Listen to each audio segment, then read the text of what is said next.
O'zbekiston xalq artisti Yulduz Usmonova shoirlar ustidan shikoyat qilib, san'atkorlarni himoya qilib chiqdi. Xonandaning ma'lum qilishicha, shoirlar bilan mualliflik huquqi borasida yuz berayotgan sudlashuvlar sabab ijodkorlarning san'atdan ko'ngli sovib ketmoqda. Usmonova shoirlar ancha yillar oldin yozilib, o'z vaqtida puli to'langan qo'shiqlar uchun yana da'vo kiritilayotganidan norozi. Mana bu bugungi kunda san'atkorlarimiz ko'pi ijoddan sovib ketyapti.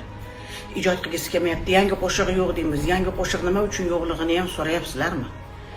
Butun hozir qarasang, haligi chirib ketgan, yo'g'ib ketgan, tarixlarda qolib ketgan shoirlarning qoni qarindoshlari, xotinlari, xotin bola chaqa mozordan uyg'ongan bobosi boshqasi uyg'onib kelib, "Mani o'g'lim yozuvdi, qizim yozuvdi, kuyovim yozuvdi" deb haligi u pulni olib bo'lgan, bugun da'vo ochib ijod qilgani qo'ymayapti, ko'z ochirgan. Usmonova buning uchun amaldagi qonunchilikni qayta ko'rib chiqishni hamda ikki tomonni ham birdek o'rganish lozimligini ta'kidlagan.